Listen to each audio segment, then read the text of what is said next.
church. Yun po yung purpose ko. Kasi madaling magdeklara, we are God's equipped end-time disciple makers. Madaling sabihin yun. Pero kung hindi natin gagawin, wala akong mangyayari. Okay? So, let's pray. Lord, salamat Panginoon sa mga equipping na ito. Alam po namin na maaaring hindi pa ito na-appreciate in full. But eventually, Lord God, ito po ang magiging part of, Father God, ng ladder of success ng JTE. Lord, indeed, oh God, kailangan kami ay maging intentional sa lahat ng bagay.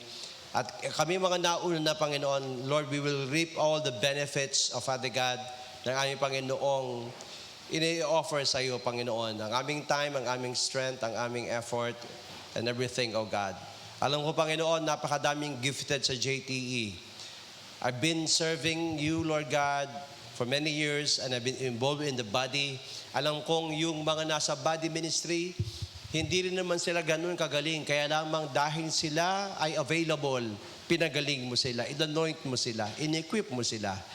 Pag nakikita ko ang mga talent dito po sa JTE, but ang kailangan, Panginoon, ay ang mag-avail ng kanilang mga sarili, Panginoon, para i-multiply mo pa ito, Panginoon. Para ma-launch kami, Panginoon, sa body ministry, para ma-launch kami, Panginoon, sa malawakan pang gawain, Panginoon. Salamat po, Diyos. Anoint this teaching in the mighty name of Jesus. Amen at amen. So, bago ko po simulan niya, totoo po yan, naramdaman ko na ang dami po mga talento dito. No? Maraming mga gifted.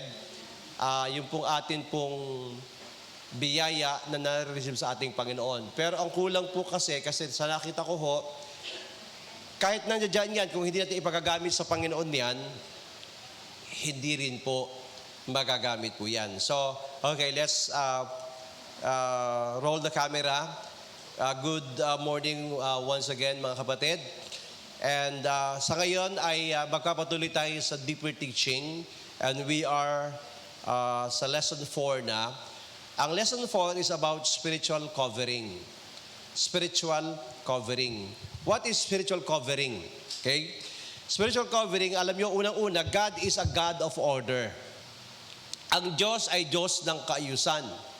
Nabanggit ko yan last Sunday, He is not the author of confusion, but God is the order of peace. Okay? So, dahil siya ay Diyos ng kaayusan, even in the Godhead, the Father, the Son, and the Holy Spirit, though they are co-equal, no? May kaayusan pa rin. The Father, the Son, the Holy Spirit, co-equal sila in power, in glory, in majesty, but they chose to submit to one another. Sabi ng Holy Spirit, no, pinadala siya ng Lord Jesus Christ. Si Jesus pinadala ng Father. Sabi ng chapter 15 ng Corinthians, God will be all in all.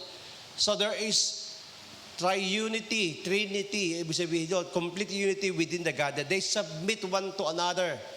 Napaka-powerful ng submission. Jesus submits to the Father. Sabi ng John 6:38, because I have come down from heaven to do not my own will, but the will of Him who sent me. Ang linaw sinabi ng John 6:38, na parito ang Panginoon sa Kristo, hindi para gawin ang kanyang kalooban, kung hindi ang kalooban ng Ama. At ang sabi ng John 10:30, ako at ang Ama ay iisa, complete unity. No? Complete unity. Sabi ng John 14 verse 9, Jesus answered, for a long time I have been with you all. Let you do not know me, Philip. Whosoever has seen me has seen the Father. Why then do you say, show us the Father? Hindi pa rin nila alam. Hindi pa rin sharp ang kanilang discernment. Pero sabi ng Panginoon sa Kristo, ako at ang Ama iisa. Next, ang Holy Spirit, kung paano ang Son submitted to the Father, Son, and the Holy Spirit. The Holy Spirit came in obedience to His being sent by Jesus. Sabi ng John 15:26, the Helper will come, the Parakletos, the Paraclete will come, the Holy Spirit. Siya ang nagpapahayag ng katotohanan patungkol sa Diyos Ama, no? God who comes from the Father. Ang sabi diyan, I will send Him to you from the Father and He will speak about me. Yun ang sabi ni Lord eh. Kaya dumating ang Holy Spirit at ngayong panahon natin, the dispensation of the Holy Spirit, ang sinasabi palagi ng Holy Spirit is about the Lord Jesus Christ, and the Lord Jesus Christ is about the Father. Sabi ng John 16:14, He will give me glory because He will take what I say and tell it to you. And in Acts chapter 1 verse 8, even in Acts chapter 2, 1-4, nung dumating yung araw ng Pentecost, ano nangyari? Sabi nga ng pangako, lahat kayo mapupuspos ng kapangyarihan at kayo magiging mga saksi ko sa Jerusalem, sa lahat ng Judea, Samaria at sa kaduluduluhang bahagi ng daigdig. Kaya dapat balanse yan. Alam natin ang ating Jerusalem. Passionate tayo sa ating Jerusalem, sa ating sariling sambahayan. Passionate din tayo sa ating Judea at sabi ganoon, Samaria. Diba? Kung meron time lang nung kami nag-stop over dun sa Gulayan sa Baguio wiwitis ako sana yung Bombay kaya nagmamadali siya no? Kasi ang mga Bombay dito sa Pilipinas, marami sa kanila hindi naman sila legal na nagninegosyo. Kaya takutin yung mga yan sa pulis, takutin mo lang yan, bakalan mo yan, mababakala mo yan kung ikaw ay sanggano. Diba? Baka may magka-idea pa, no? Pero marami sa kanila, di nagtataks yung mga yan. Eh, mayaman sila. Kaya kailangan nilang gospel, no? At sa kaduludulang bahagi ng daigdig. Now, kung within the Godhead, the Father, Son, and Holy Spirit may submission. Secondly, there is also submission in the church. Sabi ng Efeso 1:22, God put all things under Christ's feet and gave Him to the church as supreme Lord over all things. Lahat daw ng bagay, ibinigay ng Ama sa ilalim ng paa ng ating Panginoong Jesucristo. At si Jesucristo naman, ibinigay ang lahat sa iglesia. Ikaw at ako yan. Tayo yung mga hindi ng ating Panginoon, siya ang Supreme Lord, siya ang makapangyayari sa lahat ng mga bagay. Kung maintindihan lang natin ang ibinigay ng Lord sa atin, kanina sinabi ni si J.C. Charlie Kirk, hindi ba? Hindi nga siya nag-aral sa university, pero hindi ibig sabihin hindi sa aral. Ni-refute niya yung mga even professor. Nagawa mo ba yung nagawa ko? And even the president, hindi pa mas yung libing sa kanya, mas tinalo pa si Martin Luther King at yung mga famous na mga personality sa US. No? Kasi tindi siya mag-aral. At yung kanyang katalinuhan, hindi lang sarili niya yun. God-given yun. No? Hindi naman siya tumuntong ng university. Grabe, no? Pero grabe ang pag-aaral niya. Okay? Nagamit tuloy ng ating Panginoon. Okay. So sabi na Acts 14:23, in each church they appointed elders. Kaya ang tawag lang natin dito si OL kasi yung iba kasi takot sa term elder, no? O ayaw masabing matanda na, di ba? Pero, no? Ibig sabihin, may mga spiritually matured. Dapat sa church, sabi ganoon. So, talaga nila, sila sa mga matatanda ng iglesia sa Tagalog, nakalakip ang panalangin at pag-aayuno at itinalaga sila sa ating Panginoon. Kung saan sila ipinagkatiwala nila. Ito yung mga unang missionaries, okay? Now, sino nagpadala sa kanila? Church. Walang hahayo kagaya ni Teacher Debbie, no? Hindi naman ang ICP ang nag-finance sa kanya, nagsusupport sa kanya.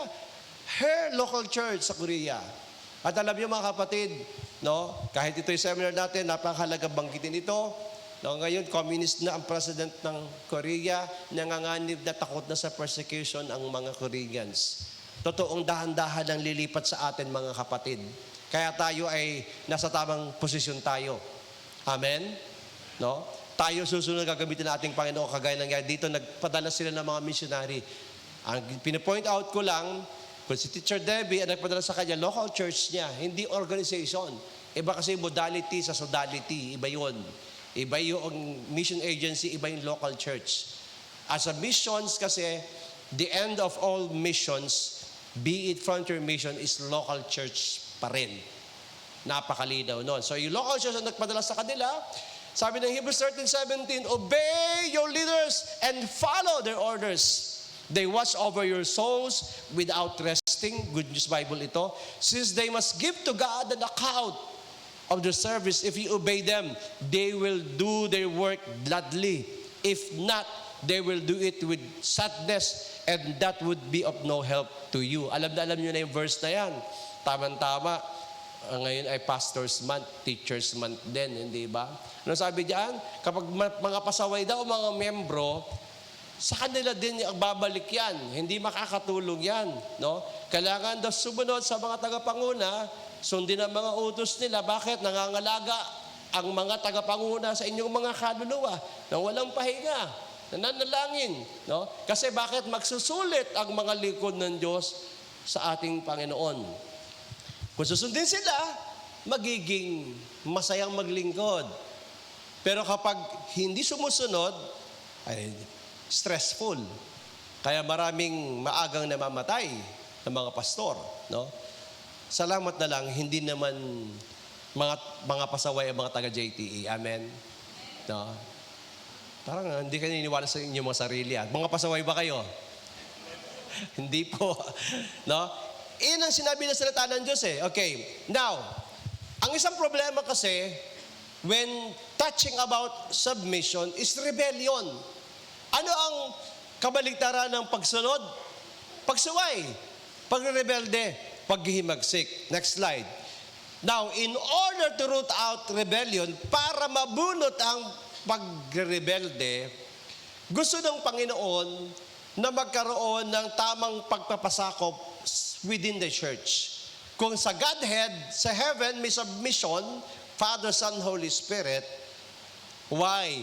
Kasi ang pride rebels. Ang taong ma-pride, ang isang nagmamanifest sa kanya, mahirap magpasakop. Kaya kanina, medyo nangulit na ako eh.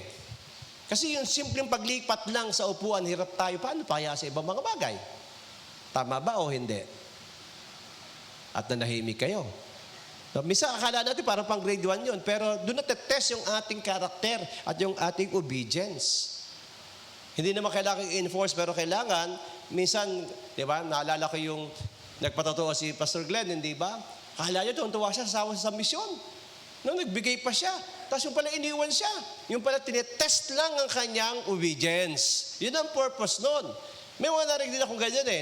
Sila ay tinitrade, ini-equip, tapos yung malapit na matapos ang equipping nila, sabi ba naman ng kanilang mentor, okay, meron tayong special na gawain bukas. Kaya kayo kung maaari, mag-Amerikana kayo, magbarong kayo, magtuksedo kayo, kasi very special.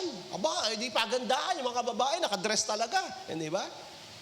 Tapos, nung nandun sila sa classroom, sige, kunin nyo na yung tambo, yung map, at maglinis kayo. Ang kanya-kanyang reklamo sa puso nila. Niloloko yata tayo ni Pastor. Pinagbihis tayo ng maganda, naka-Amerikana tayo, tapos maglinis tayo. Pero yung iba, hindi kumibo. Sige po, Pastor, walang reklamo, walang sabi-sabi. Kumuha ng map, naglinis. Hinabad yung Amerikana. No? Yung iba, hindi kumibo, pero sa loob. Pero later on, sino yung mga ginamit ng may buong kapangyarihan? Yung mga sumunod. Na kahit sa tingin nila, parang niloloko lang ako nito di ba? Yung pride mo, yung ego mo talaga tatamaan Niloloko lang ako Pinagbiso ko ng maganda, nakabalat pa ako, tapos nagpabango pa ako kung todo. Siguro yung mga babae talaga nagpaano pa, di ba? Pero na-test yung puso nila. No? Ayaw ng Panginoon ang rebellion. Kasi ano ba ang nagiging epekto ng rebellion? No? Kaguluhan. Pero ano naman ang epekto ng submission? Okay. Kasi kapag tayo ay marunong magpasakop, alam niyo naman yung undercover, nagiging daluyan tayo o channels tayo ng pagkapala ng Panginoon. Pakisabi nga sa katabi mo, channel ka ng blessing. No? Totoo yan. Yung mga masunurin, talagang daluyan ng pagkapala. Di ba? Kahit sino, ayaw mo ng taong mareklamo. Amen? Di ba? Bubulong-bulong. Yung palagan na lamang ang dami mga sinasabi. No? Kailangan, hindi tayo ganon. Sabihin nga natin, ang mga taga-JTE, hindi reklamador. Hindi bengador. No? Tayo ay mga channel. No? We are blessed to be a blessing. Now, kailangan po maintindihan natin ang spiritual covering. We must receive That's spiritual covering. In Isaiah chapter 4 verse 5, anong sabi? Then over Mount Zion and over all who are gathered there, yung Zion is a symbol of Jerusalem, the holy city or the abode of God. The Lord will send a cloud in the daytime and smoke and a bright flame at night. God's glory will cover and protect the whole city.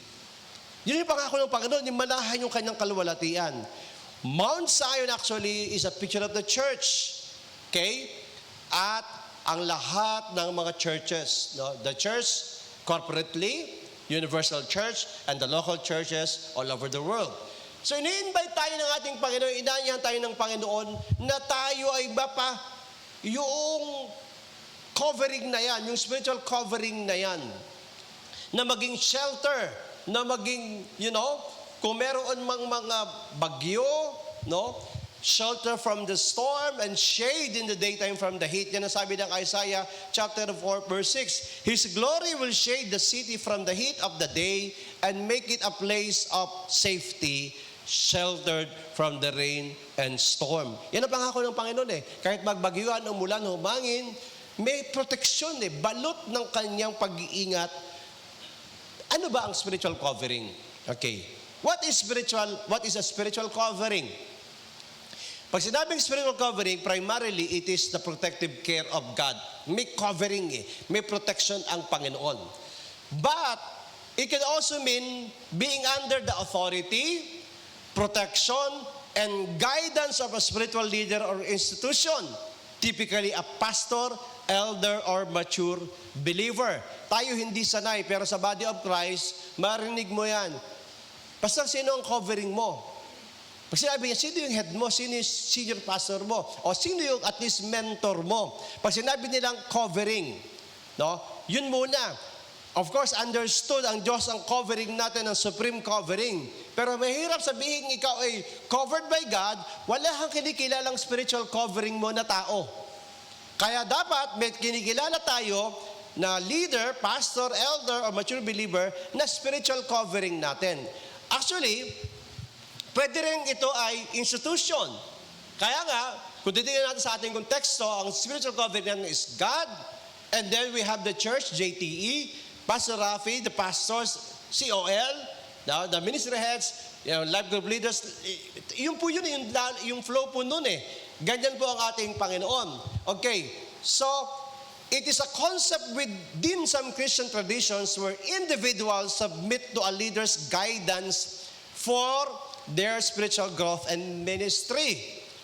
Kapag hindi tayo marunong magpasakop, kanino man, ako ay nabibless.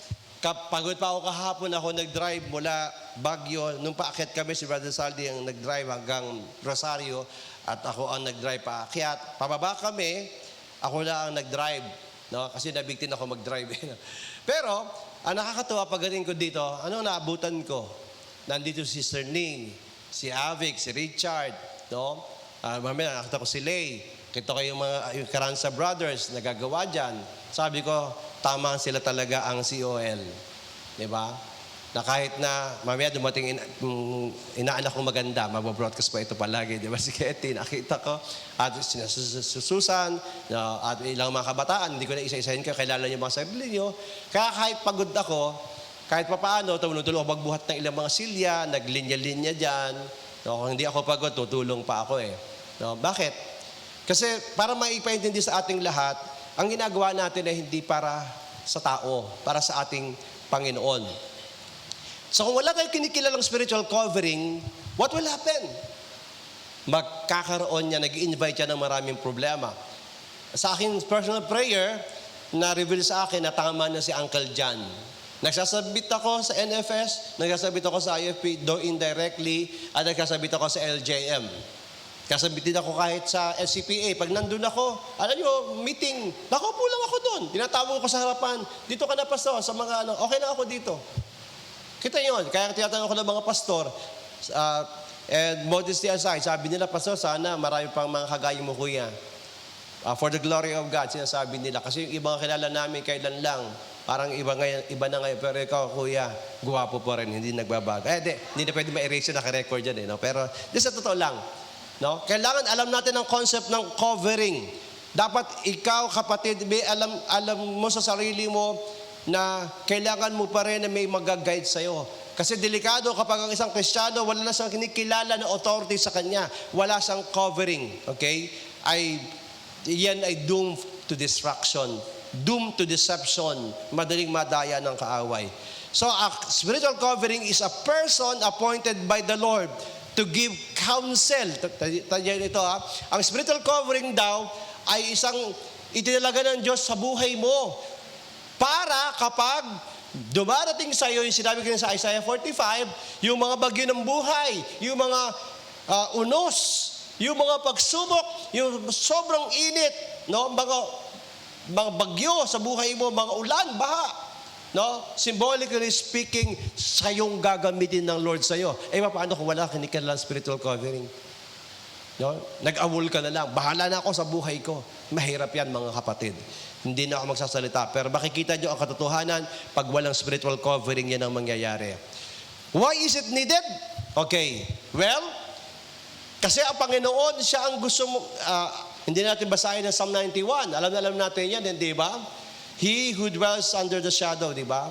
Who dwells in the secret place of the Most High. Kinakata natin yan, di ba? Man natin sa iyong lilim. No? Kukovera ng Panginoon Di ba? Ano sabi diyan? Kapag pinili natin na ang Diyos ang ating muog, ang ating shelter, ano sabi? Hindi tayo matatakot sa terrors of night. Hindi tayo matatakot sa mga malagim na mga pangyayari sa gabi. That's symbolical. Actually, yung mga demonic spirits na naglipana, ang ibig sabihin noon, and then the arrow that flies by day. Kahit na yung maglabanan dyan, naalala ko yan sa bilangguan, sa Muntinlupa, na nag-bridge kami, daming patotoo doon. Di ba? Hindi ka matatakot kahit lumindol. Why? May covering tayo, may protection tayo. No? At ito yung gusto ng Panginoon, ito po ang maraan ng Panginoon para sa kanyang iglesia. Siya, ang Panginoon Kristo, ang head of the church. Tayo ang katawan. Now, may binanggit diyan sa Psalm chapter 68, verse 6. Those who are without friends, this is Good News Bible, those who are without friends, God puts in families. Natuwa ako niya yung ginawa ni CJ, yung nag-iisa lang sa church, tinawag. Para sa inyo itong verse na to. Ano sabi? Kayo na walang mga kaibigan, kayo walang mga kamag-anak, God puts in families. Ilalagay ng Panginoon bilang pamilya. He makes free those who are in chains, but those who are turned away from Him are given a dry land. So kung ikaw man ay nag-iisa, no? Kung ikaw ay walang kaibigan, kung ikaw ay nag-iisang Kristiyano, nasa pamilya ka ng Diyos. Ito ang pangako ng ating Panginoon These families are the local churches. Kaya dapat ituring natin, kaya nga JTE family. And in this family, there should be submission and spiritual covering sa biyaya ng ating Panginoon. Glory to God. Lagi sinasabi ko yan, matutuwa ako. Meron nang nag-message sa akin, gusto nang bumalik uli dito. Sabi, mag-usap muna tayo, no problem. Lalo na sa panahong ito, no? Kasi talaga sa heart mo, akala lang nila madali mag-DA ka, akala nila madali lang na, nawa lahat tayo magkaroon ng talagang malalim na puso ng pastor. Lihim mong iniiyak yan, no? Lihim mong pinag-pray yan, talaga gusto mo mapanuto siya. Pero kapag talaga hindi niya maintindihan itong teaching na to, no, darating yung panahon na yun Hahayaan mo muna siya para maintindihan niya kung gaano kabigat pag wala ka talagang covering. Pwede kang palusulukso ng mga simbahan, pero pag wala kang kinikilalang spiritual covering mo, maranasan mo talagang exposed ka, di ba? Kung wala kang bahay, di ba? Exposed sa elements di ba? Pagkagabi, malamig, di ba? Mahamog. Pag-araw, mainit. Ganun ang walang spiritual covering, di ba? Napakahirap. So, ito yung mangyayari lamang ang spiritual covering, ano sabi? Only to the extent that the one being covered opens the problem areas of his life to spiritual covering. Ano sinasabi diyan? Sa madaling salita, kung gusto mong maranasan ang proteksyon, ang pagbabalot ng covering ng proteksyon ng ating Panginoon, kailangan open tayo. No? Kasi malalim ng problema mo. Hindi ko naman sinasabi lahat ng problema mo. Hindi naman lahat ng kalitlitan ay takbo sa covering.